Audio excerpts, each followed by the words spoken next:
নমস্কাৰ বন্ধু আৰু বান্ধৱীসকল আমি শিকি আছোঁ ৱেব ডিজাইনিং আৰু ৱেব ডিজাইনিং কোৰ্সটো এইটো আমাৰ 4 নম্বৰ চেপ্টাৰ হয় বন্ধুসকল আমি আজি আলোচনা কৰিম html টেবুল html টেবুল কি হয় সম্পূৰ্ণ টপিকটো আজি আমি এই ভিডিওটোৰ জৰিয়তে আলোচনা কৰিম তেন্তে আহক আমি দেৰি নকৰো ভিডিওটো আৰম্ভ কৰো এতিয়া ফাৰ্স্ট আহিলে html টেবুল এতিয়া html টেবুল কি হয় আমি জানিব গলে ৰ আৰু কলমৰ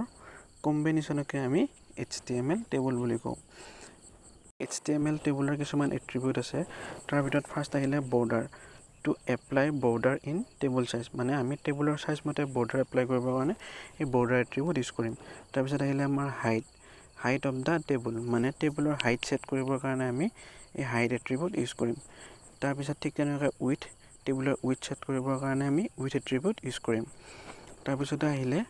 বৰ্ডাৰ কালাৰ মানে বৰ্ডাৰ কালাৰ আমাৰ বাই ডিফল্ট আমাৰ বৰ্ডাৰ কালাৰ কি থাকে ব্ল্যাক থাকে সাপোজ আমি ব্ল্যাক নিদি কিনে ৰেড বা ইয়েলো বা গ্ৰীন আপোনালোকৰ যি ভাল লাগে কালাৰ ইউজ কৰিব খুজিলে আমাৰ এটো বৰ্ডাৰ কালাৰ এট্ৰিবিউট ইউজ কৰিম তাৰ পিছতে আহিলে ফাৰ্স্ট তাৰ পিছতে আহিলে BG colour to apply colour in background মানে আমাৰ টেবুলৰ যেটো ব্যাকগ্ৰাউণ্ড আছে ব্যাকগ্ৰাউণ্ডৰ কালাৰ আমাৰ বাই ডিফল্ট হোৱাইট থাকে তো আমাৰ সাপোজ কিবা বেলেগ কালাৰ ইউজ কৰিব খুজিছো ৰেড গ্ৰীন ইয়েলো বা আপোনালোকৰ যি কালাৰ ভাল লাগে কালাৰ ইউজ কৰিব খুজিছে এই কালাৰ ইউজ কৰিবৰ কাৰণে আমি এই বিজি কালাৰ ইউজ কৰিম তাৰ পিছত আহিব আমাৰ ব্যাকগ্ৰাউণ্ড two apply image in background মানে আমাৰ টেবুলখনৰ যেটো ব্যাকগ্ৰাউণ্ড আছে সেই ব্যাকগ্ৰাউণ্ডত সাপোজ আমি কিবা ইমেজ এপ্লাই কৰিব বিচাৰিছো তেতিয়া হলে আমি এই ব্যাকগ্ৰাউণ্ড এট্ৰিবিউট ইউজ কৰিম তাৰ পিছত আহিলে আমাৰ cells padding to set distance between cell border and cell content মানে আমাৰ টেবুলৰ যেটো সেলস border আছে আৰু সেলস content আছে তাৰ মাজৰ স্পেচ আনিবৰ কাৰণে আমি এই সেলস পেডিং ইউজ কৰিম তাৰ পিছত আহিলে আমাৰ cells spacing to set space between cells মানে আমাৰ যিবোৰ সেলস আছে সেই সেলসৰ মাজৰ যেটো গ্যাপ আছে সেই গ্যাপটো আমি বঢ়াবৰ কাৰণে আমি এই সেলস স্পেচিং ইউজ কৰিম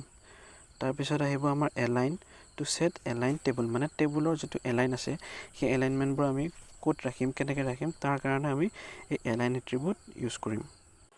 নেক্সট আমাৰ ইম্পৰ্টেন্ট টেগ কি আছে এমবেডেড টেগৰ ভিতৰত ফাৰ্স্ট আমাৰ কি আছে tr মানে হল টেবুল ৰ আমি টেবুল ৰৰ কাৰণে আমি এই tr টেগ ইউজ কৰিম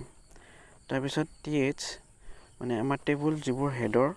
টেবুল হেডৰ কাৰণে আমি th টেগ ইউজ কৰিম তাৰ পিছত আহিব td মানে হল টেবুল ডাটা আমাৰ টেবুলৰ যিবোৰ ডাটা হ'ব যিবোৰ ডাটা থাকিব সেই ডাটাবোৰৰ কাৰণে আমি td টেগ ইউজ কৰিম এতিয়া আহক আমি কোডিং পাৰ্টলৈকে যাওঁ এটো হল আমাৰ টেক্সট এডিটৰ সাবলাইম টেক্সট ইয়াতে আমি ফাৰ্স্ট টেবুল বনাবৰ কাৰণে কি টেগ ইউজ কৰিম টেবুল table টেবুল টেগ মই ইয়াতে ক্লোজ কৰিলো এটা টেবুল টেগৰ ভিতৰত আমি কি লিখিম tr মানে হল টেবুল ৰ tr ক্লোজ কৰিলো এটা এন্টাৰ ইয়াতে আমি টেবুল ৰৰ ভিতৰত কি লিখিম টেবুল ডাটা td এটা td ক্লোজ কৰিলো এটা td ভিতৰত আমি ফাৰ্স্ট কি লিখিম মানে টেবুল ডাটা আমি ফাৰ্স্ট কি দিম নেম name নেম তাৰপিছত আমি আৰু এটা td লম td ক্লোজ কৰিলো ইয়াতে আমি কি লিখিম ইমেইল email ইমেইল তাৰপিছত নেক্সট আৰু এটা td ললো তো কষ্ট এবাৰ কন্টাক্ট contact কন্টাক্ট আমি আৰু এটা tr লৈছো tr ক্লোজ কৰিলো তাৰপিছত ইয়াতে আকৌ td দিলো td ভিতৰত এতিয়া আমি ফাৰ্স্ট নেম দিছিলো ন নেম কি হ'ব rahul ৰাহুল এটো নেমৰ তলত আহিব তাৰপিছত আকৌ এটা td দিলো এতিয়া নেক্সট আমাৰ কি আছিল ইমেইল তো আমাৰ এতিয়া ৰাহুলৰ ইমেইল দিম আমি rahul rahul@gmail.com এটো এনে দিছো তাৰপিছত আকৌ এন্টাৰ কৰিলো তাৰপিছত আমাৰ কন্টাক্ট নাম্বাৰটো দিব লাগিব td কন্টাক্ট নাম্বাৰ কি দিম 123456789 ওকে এতিয়া মই কন্ট্ৰোল s কৰি আমি ৰিফ্ৰেশ কৰি দিও ব্ৰাউজাৰত এটা চাওক এটা আমাক আউটপুটত দেখুৱাইছে নেম নেমৰ তলত আমাৰ কি আহিছে ৰাহুল। তাৰপিছত আহিছে ইমেইলৰ তলত কি আহিছে rahul@gmail.com। তাৰপিছত ঠিক তেনেকুৱাকৈ নেক্সট আমাৰ কণ্টেক্ট আহিছে, কণ্টেক্টৰ তলত কণ্টেক্ট নাম্বাৰ আহিছে। এতিয়া মেইন কথা হ'ল কি বন্ধুসকল, আপোনালোকে চাওক ইয়াতে আমাক শ্ব' কৰিছে হয়, কিন্তু আমাক দেখাত টেবুল যেন লগা নাই। মানে কিয় টেবুল যেন লগা নাই, কাৰণ ইয়াতে বৰ্ডাৰ নাই। তো আমি তাৰ কাৰণে বৰ্ডাৰ দিব লাগিব। বৰ্ডাৰ ছেট কৰিবৰ কাৰণে আমি কি এট্ৰিবিউট ইউজ কৰিম বুলি কৈছিলোঁ, BORDER ডাবল কোটেশ্যনৰ ভিতৰত 2, Ctrl+S আৰু ৰিফ্ৰেছ কৰি দিছোঁ। এতিয়া চাওক, এতিয়া দেখিবলৈ অলপ টেবুল যেন লাগিছে, কিন্তু যদিও টেবুল যেন লাগিছে, কিন্তু ইয়াৰ হাইট আৰু উইথটো কম কাৰণে দেখিবলৈ অলপ ভাল লগা নাই। তাৰ কাৰণে আমি ইয়াৰে হাইটটো ছেট কৰি দিওঁ, HEIGHT হাইট আমি কিমান দিম, =100 পিক্সেল। Ctrl+S আৰু ৰিফ্ৰেছ কৰি চাওঁ। এতিয়া চাওক ইয়াতে 100 পিক্সেল হাইট লৈ লৈছে। তাৰপিছত আমি উইথটো ছেট কৰি দিওঁ, উইথ কিমান দিম,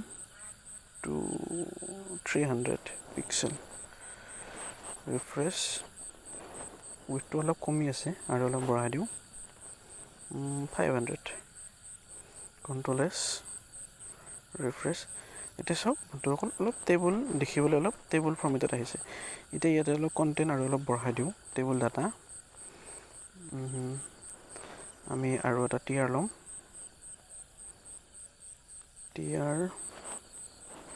টিয়াৰৰ ভিতৰত আকৌ TD। নেক্সট আমি নাম কি দিম, অৰুণ। তাৰপিছত আৰু এটা TD ল'লোঁ, ARUN@gmail.com। তাৰপিছত আৰু এটা TD ল'ম, TD 123456789 Ctrl+S ৰিফ্ৰেছ। ইয়াতে ডাটা আৰু অলপ ৰাখোঁ আমি, এইখিনি এটা টিয়াৰ মই কপি কৰিম, এইটো কপি কৰিলোঁ, এণ্টাৰ, আৰু ইয়াতে পেষ্ট কৰি দিলোঁ। ডাটাখিনি আমি চেঞ্জ কৰি দিম, ইয়াতে কৰিম, KARIM কৰিম। তাৰপিছত ইমেইল এড্ৰেছটো চেঞ্জ কৰি দিওঁ, কৰিম@gmail.com, আৰু ফোন নাম্বাৰটো সেইটোৱে থাকিল। এতিয়া Ctrl+S ৰিফ্ৰেছ। এতিয়া দেখক বন্ধুসকল, এখন টেবুল হৈ গৈছে। এতিয়া আমি শিকিছিলোঁ TH যে আছিল, সেইটো মানে কি আছিল, টেবুল হেডৰ। এতিয়া টেবুল হেডৰ বুলি ক'লে আমি কোনখিনি বুজি পাওঁ, এতিয়া টেবুল হেডৰ বুলি ক'লে আমি কোনখিনি বুজি পাওঁ, ওপৰত যে আছে নেম, ইমেইল এড্ৰেছ আৰু যিটো কণ্টেক্ট আছে, এইখিনি হ'ল টেবুল হেডৰ। গতিকে টেবুল হেডৰ কাৰণে আমি কি টেগ ইউজ কৰিম বুলি কৈছিলোঁ, TH। গতিকে ইয়াতে আমাৰ এই যিকেইটা TD আছে, এইকেইটা TDটো চেঞ্জ কৰি TH কৰি দিলোঁ। চেম তেনেকৈ ছেকেণ্ডটো কৰি দিলোঁ TH, এইটো কৰিলোঁ TH, তাৰপিছত এইটো কৰিলোঁ TH, এইটো কৰিলোঁ। এতিয়া চাওক বন্ধুসকল, যদি ৰিফ্ৰেছ কৰি দিওঁ, এইটো অট'মেটিকলি অলপ বল্ড হ'ব আৰু চেণ্টাৰত আহি যাব। চাব, এয়া দেখিছে, মানে হ'ল এইটো টেবুল হেডৰ। আমি শিকিছিলোঁ যে বৰ্ডাৰ বাই ডিফল্ট কালাৰ আমাৰ ব্লেক থাকে। এতিয়া চাওক ইয়াতে ব্লেক আছে। এতিয়া ছাপ'জ ব্লেক নিদি কিনে আমি কিবা বেলেগ কালাৰ চেঞ্জ কৰিম, তাৰ কাৰণে আমি BORDER কালাৰ = ডাবল কোটেশ্যনৰ ভিতৰত ৰেড, RED। তো Ctrl+S ৰিফ্ৰেছ কৰিলোঁ। এতিয়া চাওক ইয়াতে বৰ্ডাৰ কালাৰ ৰেড হৈ গৈছে। তাৰপিছত আমি কি শিকিম, চেলছ পেডিং। ইয়াতে চেলছ পেডিং = ডাবল কোটেশ্যন, আৰু ইয়াৰ ভিতৰত আমি 20 পিক্সেল। এতিয়া Ctrl+S ৰিফ্ৰেছ কৰি দিছোঁ। ইয়াতে চাওক আমাৰ যিবোৰ চেল আছে, সেই চেলবোৰ আমাৰ পেডিং 20 পিক্সেলকৈ লৈ লৈছে, দেখিছে। এবাৰ আমাৰ নেক্সট আহিব চেল স্পেচিং। ইয়াতে মই চেল স্পেচিং দিলোঁ, = ডাবল কোটেশ্যনৰ ভিতৰত লিখিলোঁ 10 Ctrl S ৰিফ্ৰেছ এতিয়া চাওক এইখিনি স্পেচ লৈ লৈছে ইয়াতে স্পেচটো আমি আৰু অলপ বঢ়াই দি চাওঁ 20 কৰি চাওঁ এটা চাওক এতিয়া ইয়াতে ধুনীয়াকৈ অলপ স্পেচটো বেছি হৈ গৈছে তো আমি স্পেচ বঢ়াবৰ কাৰণে আমি কি ইউজ কৰিম বুলি কৈছিলোঁ চেল্ফ স্পেচিং তাৰপিছত আমাৰ নেক্সট কি আহিব তাৰপিছত আমাৰ নেক্সট আহিব এলাইন আমি কেতিয়া ইউজ কৰিম বুলি কৈছিলোঁ যেতিয়া আমি টেবুলখন এলাইনমেণ্ট কৰিব লগা হয় বা টেবুলৰ ভিতৰৰ ডাটাবোৰ এলাইনমেণ্ট কৰিব লগা হয় তেতিয়া আমি এই এলাইন এট্ৰিবিউট ইউজ কৰিম এলাইন চেণ্টাৰ কৰি দিলোঁ তাৰপিছত আমি ইয়াতে বিজি কালাৰ কি দিম green GREEN green Ctrl S কৰিলোঁ ৰিফ্ৰেছ এতিয়া চাওক বেকগ্ৰাউণ্ডটো আমাৰ গ্ৰীণ হৈ গ'ল এতিয়া মই বৰ্ডাৰটো কালাৰটো ৰেডেৰে ভাল লগা নাই অলপ হোৱাইট দি দিওঁ ইয়াতে ৰেড আছিলে এইটো মই হোৱাইট কৰি দিলোঁ এতিয়া Ctrl S ৰিফ্ৰেছ এতিয়া চাওক বন্ধুসকল দেখিবলৈ এইটো ধুনীয়া হৈছে অলপ এইটো হোৱাইট হৈ গৈছে বৰ্ডাৰ কালাৰটো এতিয়া বেকগ্ৰাউণ্ডটো আমাৰ গ্ৰীণ হৈ গ'ল এতিয়া গ্ৰীণটো উঠাই কেনে আমি ইয়াতে বেকগ্ৰাউণ্ডত এটা ইমেজ লগাম এতিয়া আমি কি কৰিম ইয়াতে মই এই বিজি কালাৰটো উঠাই দিলোঁ উঠাই দি ইয়াতে ডাইৰেক্ট বেকগ্ৰাউণ্ড BACKGROUND টো বেকগ্ৰাউণ্ড লিখিলোঁ আৰু ইয়াতে যিটো হোৱাইট আছে এই হোৱাইটটো কাটি কিনে ইয়াতে আমাৰ ইমেজৰ পাৰ্টটো লগাই দিম মই এতিয়া ফল্ডাৰটো অপেন কৰিম এইটো যিটো আমাৰ ইমেজ আছে এই ইমেজটো মই নামটো কপি কৰিলোঁ কপি কৰি ইয়াতে আমাৰ নামটো মই পেষ্ট কৰি দিলোঁ তাৰপিছত ডট কি ফৰ্মেটত আছে আমাৰ এইটো image JPG background colour green যে আছিলে গ্ৰীণটো উঠাই ইয়াতে মই হোৱাইট কৰি দিলোঁ এতিয়া মই Ctrl S ৰিফ্ৰেছ এতিয়া চাওক আমাৰ বেকগ্ৰাউণ্ডত এটা ইমেজ আহি গ'ল আৰু যিটো আমাৰ বৰ্ডাৰ আছিলে সেইটো হোৱাইট হৈ গ'ল বন্ধুসকল ওপৰত আমি এটা হেডিং দি দিওঁ তেতিয়া আমাৰ দেখিবলৈ অলপ ভাল লাগিব ইয়াতে টেবুল টেগৰ ওপৰত ইয়াতে এটা H1 দিলোঁ মই H1 আৰু ইয়াতে লিখিলোঁ কণ্টেক্ট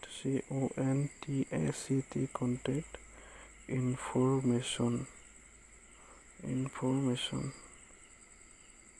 Ctrl S তাৰপিছত ৰিফ্ৰেছ এতিয়া চাওক এইটো কণ্টেক্ট ইনফৰমেশ্যন আছে এইটো আমি চেণ্টাৰলৈকে লৈ যাম তাৰপিছত সেইটো কাৰণে আমি কোডিঙলৈকে গ'লোঁ ইয়াতে H1ত align centre Ctrl S refresh এতিয়া চাওক বন্ধুসকল আজিৰ ভিডিঅ'টো ইমানতে সমাপ্ত কৰিব লাগিব টেবুলৰ বিষয়ে অলপ জানিব লগা আছে আমি নেক্সট ভিডিঅ'ত আলোচনা কৰিম তেতিয়ালৈকে মই আপোনালোকৰ মাজৰ পৰা বিদায় লৈছোঁ যদি আপোনালোকৰ কিবা বুজিব লগা আছে জানিব লগা আছে তেনেহ'লে মোৰ কমেণ্ট ছেকশ্যনত আহি জনাব পাৰে আৰু যদি ভিডিঅ'টো চাই ভাল লাগিছে তেনেহ'লে লাইক কৰক কমেণ্ট কৰক আৰু যদি চেনেলটোলৈ নতুনকৈ আহিছে তেনেহ'লে ছাবস্ক্ৰাইব কৰি দিয়ক আৰু কাষতে থকা বেল আইকনটো ক্লিক কৰি দিয়ক ধন্যবাদ